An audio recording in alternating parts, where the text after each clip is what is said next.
Hello everyone. You are listening to this audiobook on channel Voice for Purpose by NSS IIT Bombay. And far through the forest, running hard, and his heart was hot in him. He came to the cave as the evening mist rose, and drew breath, and looked down the valley. The cubs were out, but Mother Wolf, at the back of the cave, knew by his breathing that something was troubling her frog. "What is it, son?" she asked. "Some bat's chatter of Sher Khan," he called back. "I hunt among the ploughed fields tonight."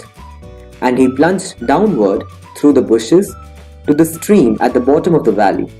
There he checked, for he heard the yell of the pack hunting, heard the bellow of a hunted sambar, and the snort as the buck turned at bay.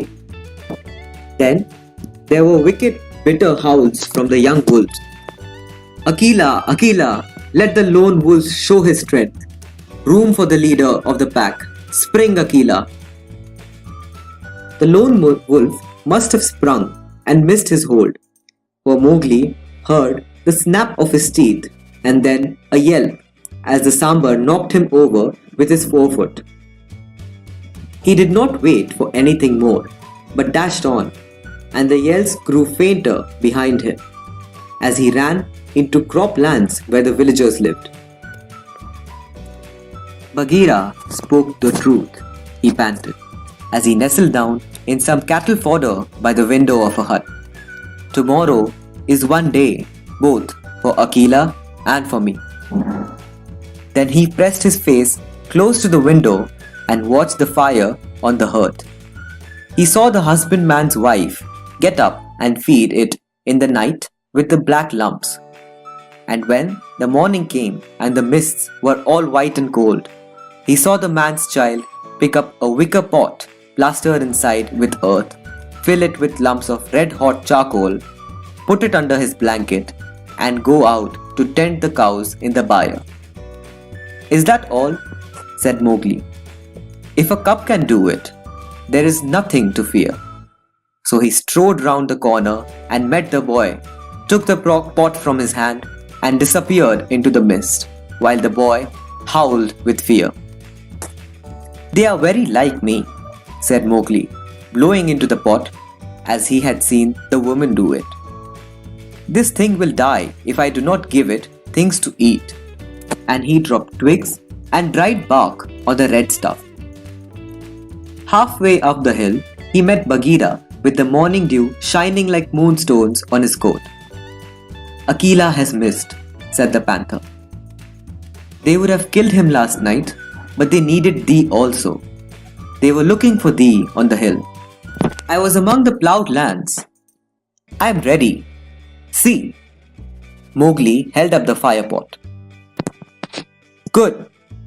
Now I have seen men thrust a dry branch into that stuff, and presently the red flower blossomed at the end of it. Art thou not afraid?" "No. Why should I fear? I remember now, if it is not a dream, how before I was a wolf, I lay beside the red flower, and it was warm and pleasant." All the day, Mowgli sat in the cave, tending his fire pot and dipping dry branches into it to see how they looked. He found a branch that satisfied him, and in the evening, when Tabaki came to the cave and told him rudely enough that he was wanted at the council rock, he laughed till Tabaki ran away. Then Mowgli went to the council, still laughing.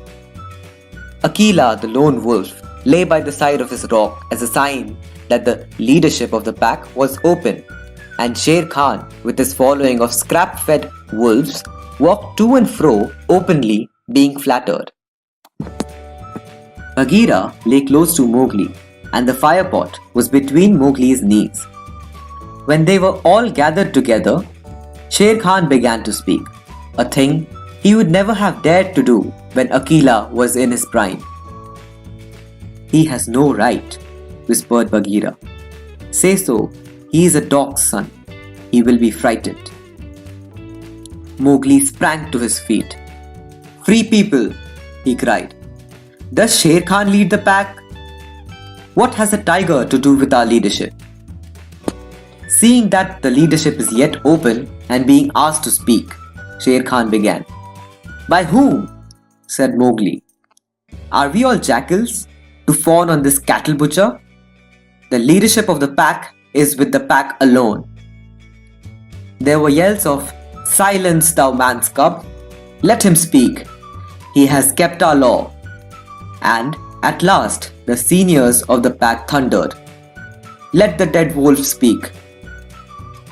When a leader of the pack has missed his kill, he is called the dead wolf as long as he lives, which is not long. Akela raised his old head wearily. Free people, and ye too, jackals of Sher Khan. For 12 seasons I have led ye to and from the kill, and in all that time not one has been trapped or maimed. Now I have missed my kill. Ye know how that plot was made. Ye know how ye brought me up to an untired buck to make my weakness known. It was cleverly done. Your right is to kill me here on the council rock now. Therefore, I ask, who comes to make an end of the lone wolf? For it is my right, by the law of the jungle, that ye come one by one. There was a long hush, for no single wolf cared to fight Akela to the death. Then Sher Khan roared, Bah! What have we to do with this toothless fool? He is doomed to die. It is the man cub who has lived too long. Free people, he was my meat from the first. Give him to me. I am weary of this man-wolf folly.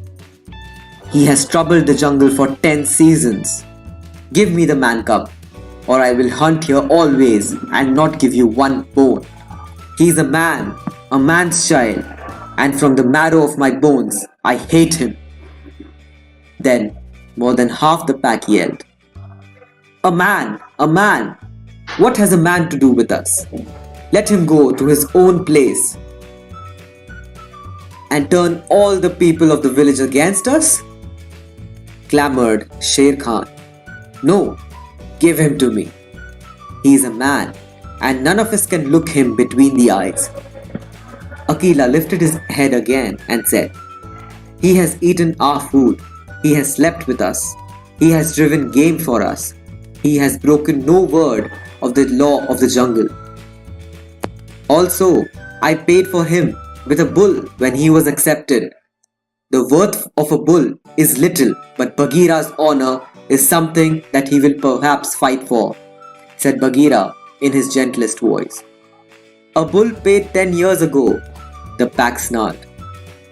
What do we care for the bones 10 years old? Or for a pledge? Said Bagheera, with his white teeth bared under his lips. Well, are ye called the free people? No man cub can run with the people of the jungle, howled Sher Khan. Give him to me. He is our brother in all but blood, Akela went on. All ye would kill him here? In the truth, I have lived too long. Some of ye are eaters of the cattle, and of others I have heard that under Sher Khan's teaching, ye go by dark night and snatch children from the villager's doorstep. Therefore, I know ye to be cowards, and it is cowards I speak to. It is certain that I must die, and my life is of no worth, or I would have offered that in the man cub's place. But for the sake of the honor of the pack, a little matter that by being without a leader ye have forgotten, I promise that if ye let the man cub go to his own place, I will not, when my time comes to die, bear one tooth against ye. I will die without fighting. That will at least save the pack 3 lives. More I cannot do. But if ye will, I can save ye the shame that comes of a killing of a brother against whom there is no fault. A brother spoken for and brought into the pack according to the law of the jungle. He is a man,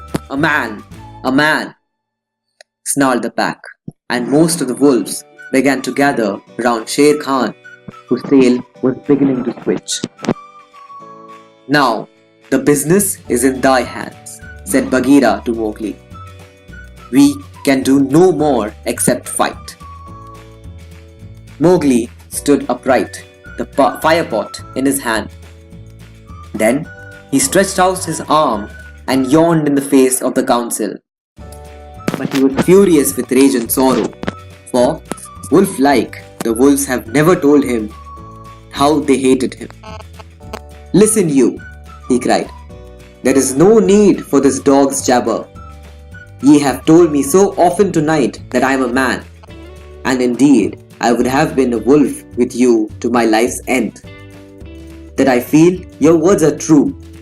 So, I do not call ye my brothers anymore. But I will call you a sag, as a man should. What ye will do and what ye will not do is not yours to say. That matter is with me, and that we may see the matter more plainly. I, the man, have brought here a little of the red flour, which ye, dogs, fear." He flung the firepot on the ground, and some of the red coals lit a tuft of dried moss that flared up as all the council drew back in terror before the leaping flames. Mowgli thrust his dead branch into the fire till the twigs lit and crackled, and whirled it above his head among the cowering wolves. "Thou art the master," said Bagheera in an undertone. "Save Akela from death. He was ever thy friend." Akela, the grim old wolf, who had never asked for mercy in his life, gave one piteous look at Mowgli as the boy stood all naked, his long black hair tossing over his shoulders in the light of the blazing branch that made the shadows jump and quiver. "Good," said Mowgli, staring round slowly. "I said that ye are dogs. I go from you now to my own people, if they be my own people. The jungle is shut to me, and I must forget your talk and your companionship. But I will be more merciful than ye are, because I was all but your brother in blood. I promise that when I am a man among men, I will not betray ye to men as ye have betrayed me."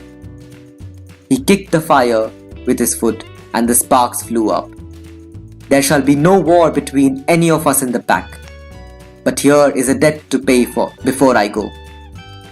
He strode forward to where Sher Khan sat, blinking stupidly at the flames, and caught him by the tuft of his chin.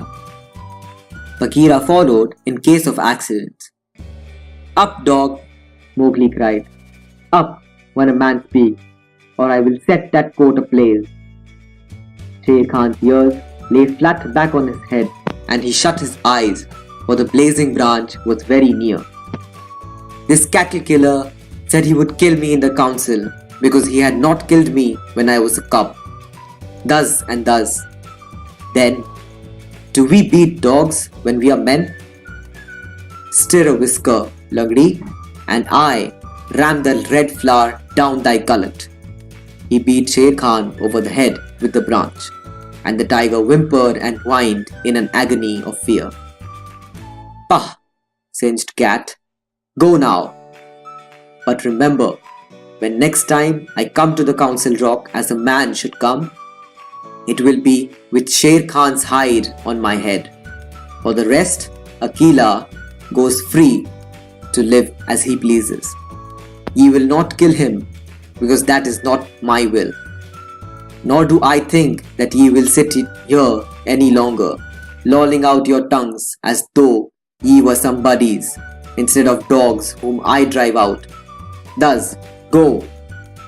The fire was burning ferociously at the end of the branch, and Mowgli struck right and left round the circle, and the wolves ran howling with the sparks burning their fur. At last, there were only Akela, Bagheera, and perhaps 10 wolves that had taken Mowgli's part. Then, something began to hurt Mowgli inside him, as he had never been hurt in his life before, and he caught his breath and sobbed, and the tears ran down his face. "What is it? What is it?" he said. "I do not wish to leave the jungle, and I do not know what this is. Am I dying, Bagheera?" "No, little brother. That is only tears such as men use," said Bagheera.